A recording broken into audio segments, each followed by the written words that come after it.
उत्तर प्रदेश के ऊर्जावान मुख्यमंत्री श्रीमान योगी आदित्यनाथ जी,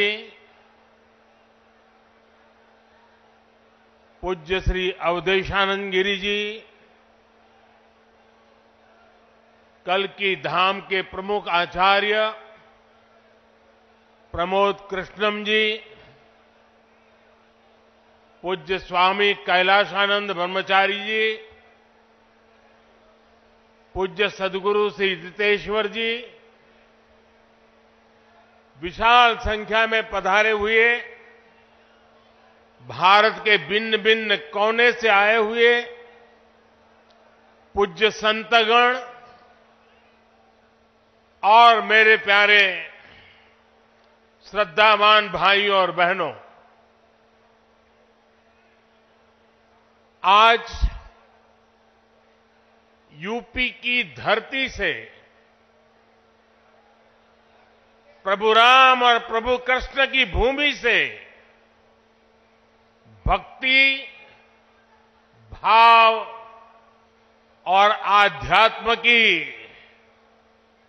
एक और धारा प्रवाहित होने को लालायित है। आज पूज्य संतों की साधना और जनमानस की भावना से एक और पवित्र धाम की नींव रखी जा रही है।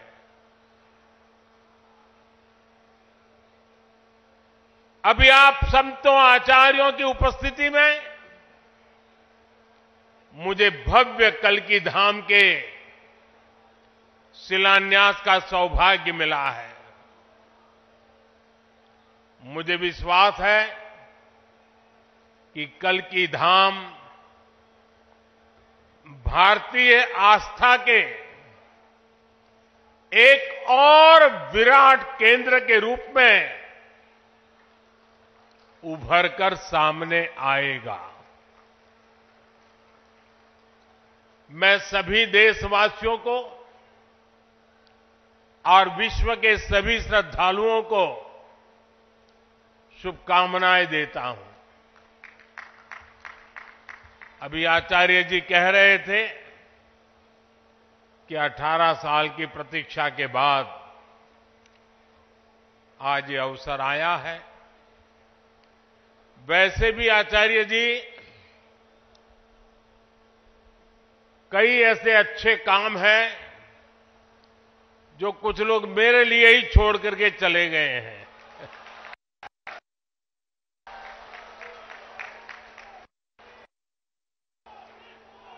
और आगे भी जितने अच्छे काम रह गए हैं ना, उसके लिए बस ये संतों का, जनता जनार्दन का आशीर्वाद बना रहे, उसे भी पूरे करेंगे। साथियों, आज छत्रपति शिवाजी महाराज की जन्म जयंती भी है। ये दिन इसलिए और पवित्र हो जाता है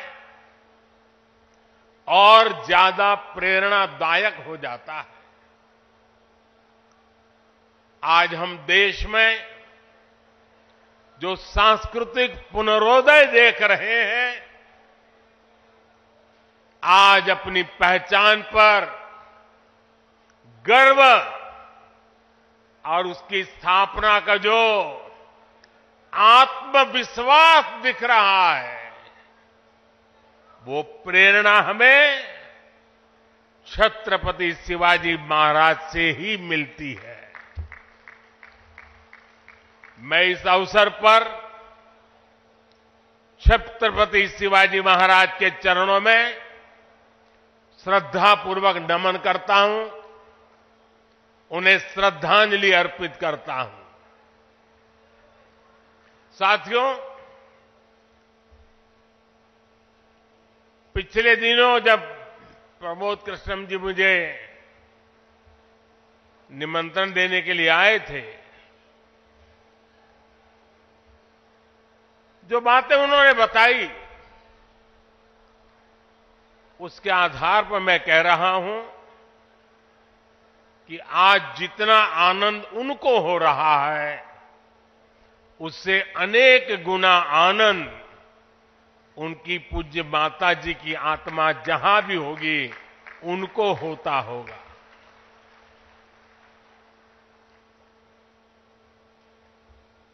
और मां के वचन के पालन के लिए एक बेटा कैसे जीवन खपा सकता है, ये प्रमोद जी ने दिखा दिया।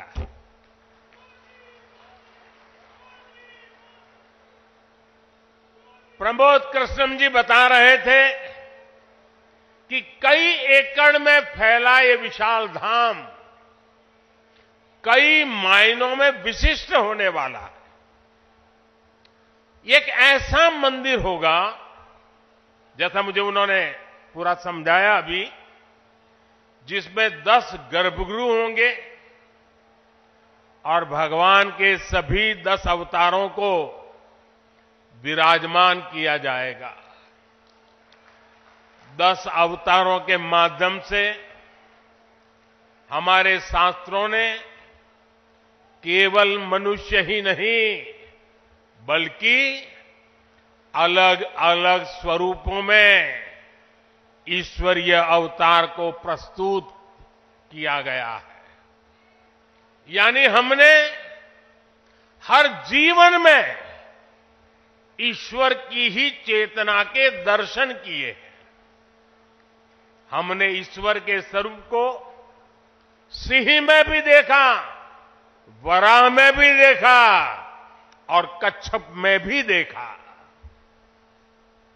इन सभी स्वरूपों की एक साथ स्थापना हमारी मान्यताओं की व्यापक छवि प्रस्तुत करेगी। ये ईश्वर की कृपा है कि उन्होंने इस पवित्र यज्ञ में मुझे माध्यम बनाया है, इस शिलान्यास का अवसर दिया है। और अभी जब वो स्वागत प्रवचन कर रहे थे, तब उन्होंने कहा कि हर किसी के पास कुछ न कुछ देने को होता है, मेरे पास कुछ नहीं है, मैं सिर्फ भावना व्यक्त कर सकता हूं।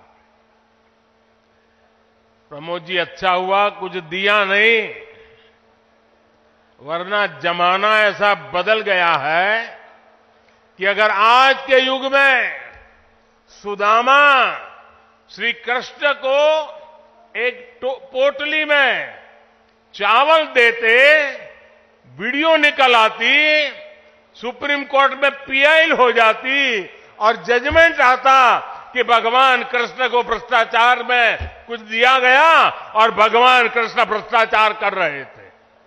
ये इस व्यक्त में हम जुगर रहे और इसे अच्छा है कि आपने भावना प्रकट की और कुछ दिया नहीं।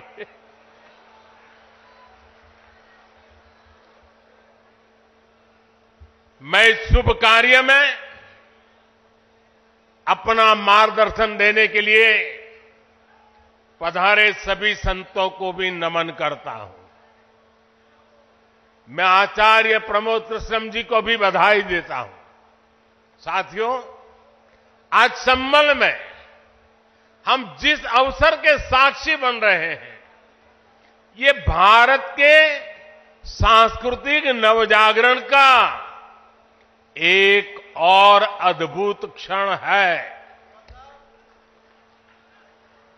अभी पिछले महीने ही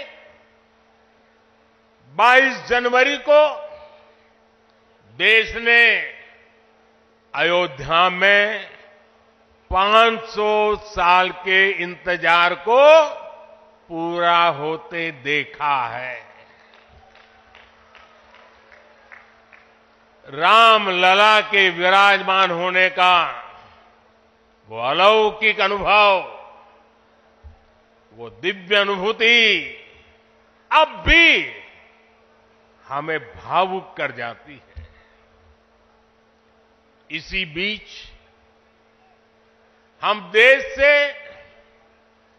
सैकड़ों किलोमीटर दूर अरब की धरती पर अबू धाबी में पहले विराट मंदिर के लोकार्पण के साक्षी भी बने हैं। पहले जो कल्पना से भी परे था, अब वो हकीकत बन चुका है। और अब हम यहां संभल में भव्य कल की धाम के शिलान्यास के गवाह बन रहे हैं। भाई और बहनों, एक के बाद एक ऐसे आध्यात्मिक अनुभव, सांस्कृतिक गौरव के ये पल हमारी पीढ़ी के जीवन काल में इसका आना, इससे बड़ा सौभाग्य क्या हो सकता है। इसी कालखंड में हमने विश्वनाथ धाम के वैभव को काशी की धरती पर देखा है, निखरता हुआ देखा है। इसी कालखंड में हम काशी का कायाकल्प होते देख रहे हैं। इसी दौर में महाकाल के महालोक की महिमा हमने देखी है। हमने सोमनाथ का विकास देखा है, केदार घाटी का पुनर्निर्माण देखा है। हम विकास भी, विरासत भी, इस मंत्र को आत्मसात करते हुए चल रहे हैं। आज एक और हमारे तीर्थों का विकास हो रहा है, तो दूसरी ओर शहरों में हाई टेक इंफ्रास्ट्रक्चर भी तैयार हो रहा है।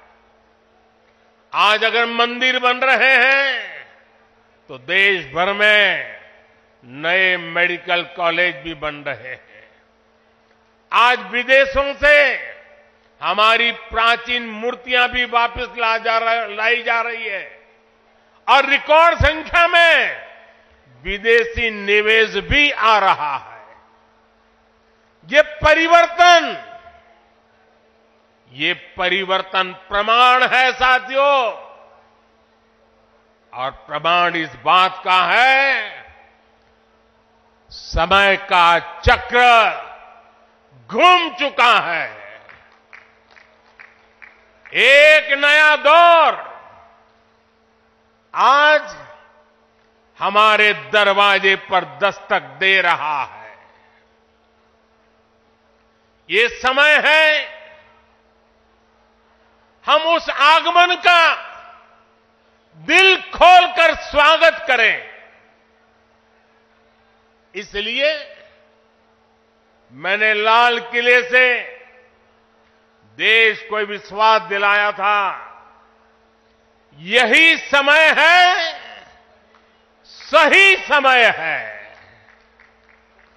साथियों, जिस दिन अयोध्या में राम मंदिर की प्राण प्रतिष्ठा हुई थी, तब मैंने एक और बात कही थी।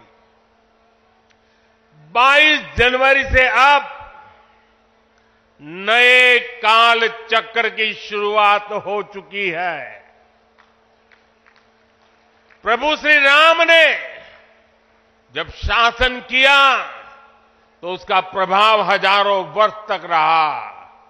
उसी तरह राम लला के विराजमान होने से अगले 1000 वर्षों तक भारत के लिए एक नई यात्रा का शुभारंभ हो रहा है।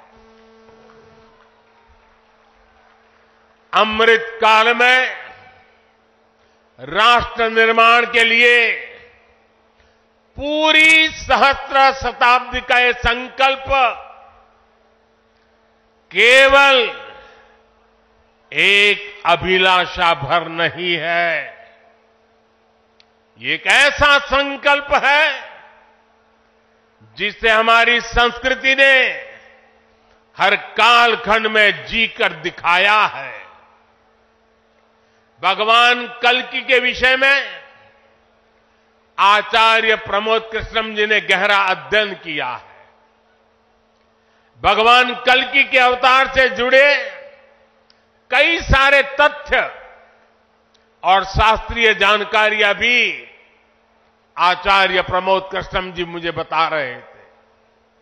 जैसे उन्होंने बताया कि कल्कि पुराण में लिखा है, शंबले वस तस्तस्य सहस्त्र परिवत्सरा, यानी भगवान राम की तरह ही कल्कि का अवतार भी हजारों वर्षों की रूपरेखा तय करेगा।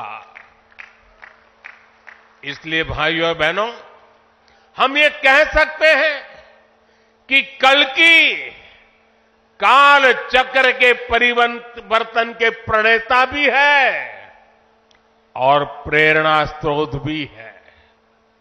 और शायद इसीलिए कल्कि धाम एक ऐसा स्थान होने जा रहा है जो उन भगवान को समर्पित है जिनको अभी अवतार होना बाकी है।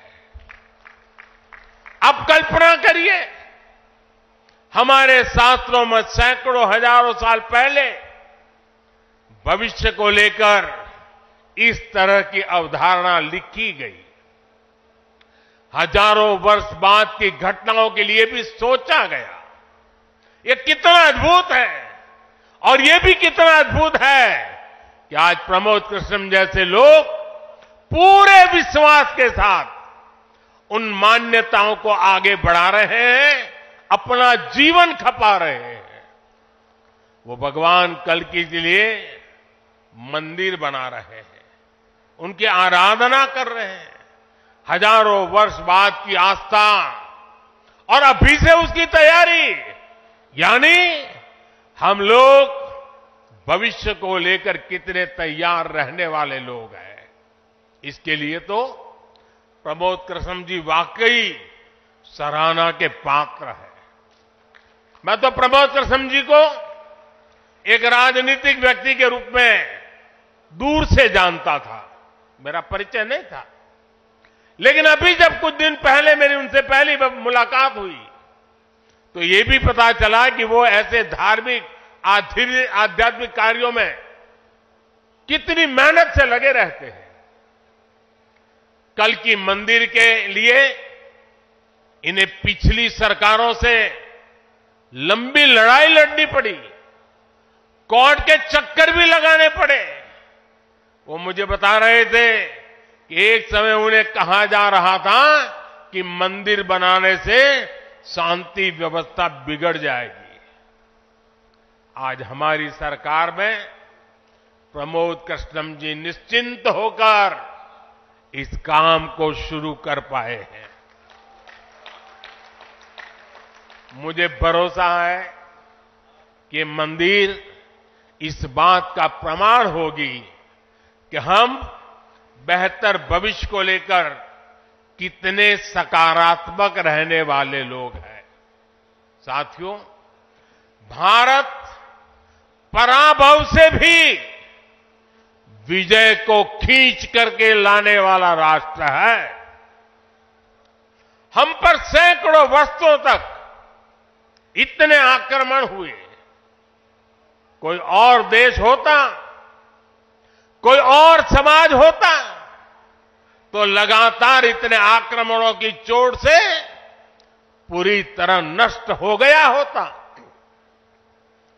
फिर भी हम न केवल डटे रहे बल्कि और भी ज्यादा मजबूत होकर सामने आए। आज सदियों के वो बलिदान फलीभूत हो रहे हैं। जैसे कोई बीज वर्षों के अकाल में पड़ा रहा हो, लेकिन जब वर्षा काल आता है तो वो बीज अंकुरित हो उठता है। वैसे ही आज भारत के अमृत काल में भारत के गौरव, भारत के उत्कर्ष और भारत के सामर्थ्य का बीज अंकुरित हो रहा है। एक के बाद एक हर क्षेत्र में कितना कुछ नया हो रहा है। जैसे देश के संत और आचार्य नए मंदिर बनवा रहे हैं, वैसे ही मुझे ईश्वर ने राष्ट्र रूपी मंदिर के नवनिर्माण का दायित्व सौंपा है।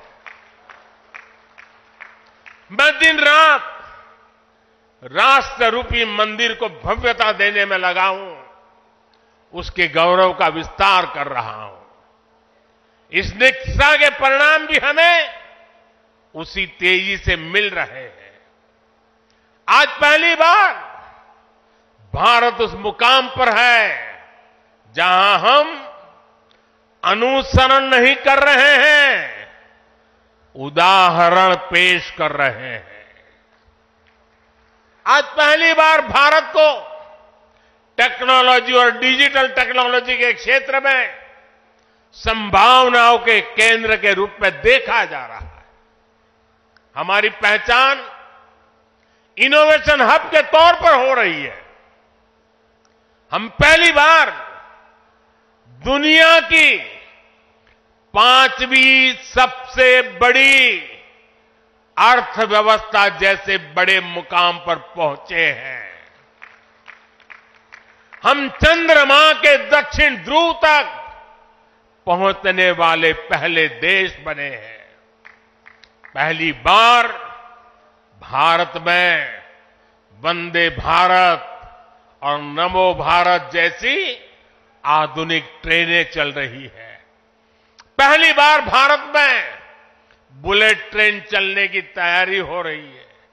पहली बार हाईटेक हाईवे, एक्सप्रेसवे का इतना बड़ा नेटवर्क और उसकी ताकत देश के पास है।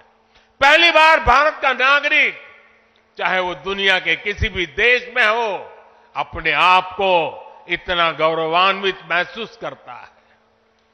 देश में सकारात्मक सोच और आत्मविश्वास का ये जो ज्वार हम देख रहे हैं, एक अद्भुत अनुभूति है। इसलिए आज हमारी शक्ति भी अनंत है और हमारे लिए संभावनाएं भी अपार है।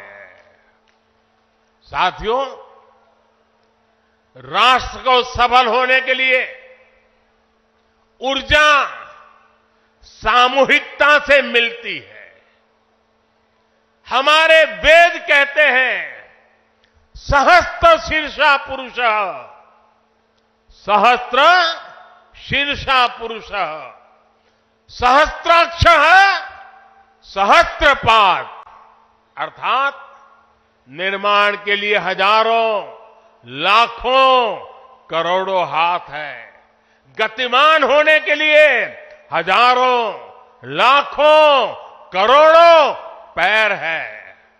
आज हमें भारत में उसी विराट चेतना के दर्शन हो रहे हैं। सबका साथ, सबका विकास, सबका विश्वास और सबका प्रयास, इस भावना से हर देशवासी एक भाव से, एक संकल्प से राष्ट्र के लिए काम कर रहा है। आप पिछले 10 वर्षों में कार्यों के विस्तार को देखिए। 4 करोड़ से ज्यादा लोगों को प्रधानमंत्री आवास योजना के तहत पक्के घर, 11 करोड़ परिवारों को शौचालय यानी इज्जत घर, 2.5 करोड़ परिवारों को घर में बिजली, 10 करोड़ से अधिक परिवारों को पानी के लिए कनेक्शन, 80 करोड़ लोगों को मुफ्त राशन, 10 करोड़ महिलाओं को कम कीमत पर गैस सिलेंडर, 50 करोड़ लोगों को स्वस्थ जीवन के लिए आयुष्मान कार्ड, करीब 10 करोड़ किसानों को किसान सम्मान निधि। कोरोना काल में हर देशवासी को मुफ्त वैक्सीन, स्वच्छ भारत जैसा बड़ा अभियान, आज पूरी दुनिया में भारत के इन कामों की चर्चा हो रही है। इस स्केल पर काम इसलिए हो सके क्योंकि सरकार के इन प्रयासों से देशवासियों का सामर्थ्य जुड़ गया। आज लोग सरकार की योजनाओं का लाभ दिलाने के लिए गरीबों की मदद कर रहे हैं। लोग 100% सैचुरेशन के अभियान में हिस्सा बन रहे हैं। गरीब की सेवा का ये भाव समाज को नरमे नारायण की प्रेरणा देने वाले हमारे आध्यात्मिक मूल्यों से मिली है।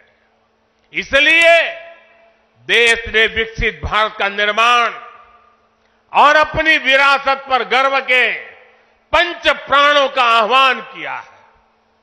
साथियों, भारत जब भी बड़े संकल्प लेता है, उसके मार्गदर्शन के लिए ईश्वरीय चेतना किसी न किसी रूप में हमारे बीच जरूर आती है।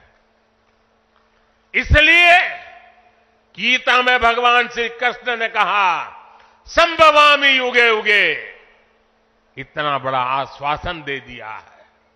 लेकिन इस वचन के साथ ही तो हमें ये आदेश भी देते हैं कि कर्मण्येवाधिकारस्ते मा फलेषु कदाचन, अर्थात हमें फल की चिंता के बिना कर्तव्य भाव से कर्म करना है। भगवान का ये वचन, उनका ये निर्देश आज 140 करोड़ देशवासियों के लिए जीवन मंत्र की तरह है। अगले 25 वर्षों के इस कर्तव्य काल में हमें परिश्रम की पराकाष्ठा करनी है। हमें निस्वार्थ भाव से देश सेवा को सामने रखकर काम करना है। हमारे हर प्रयास में, हमारे हर काम से राष्ट्र को क्या लाभ होगा, ये प्रश्न हमारे मन में सबसे पहले आना चाहिए। यही प्रश्न राष्ट्र की सामूहिक चुनौतियों के समाधान पेश करेगा। मुझे विश्वास है कि भगवान कल्कि के आशीर्वाद से संकल्पों की हमारी ये यात्रा समय से पहले सिद्धि तक पहुंचेगी।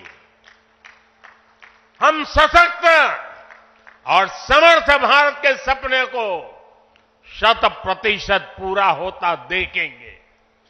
इसी की कामना के साथ आप सभी का मैं बहुत बहुत धन्यवाद करता हूं और इस भव्य आयोजन के लिए और इतनी बड़ी तादाद में संतों के आशीर्वाद प्राप्त करने के लिए मैं हृदय से प्रणाम करते हुए अपनी वाणी को विराम देता हूं।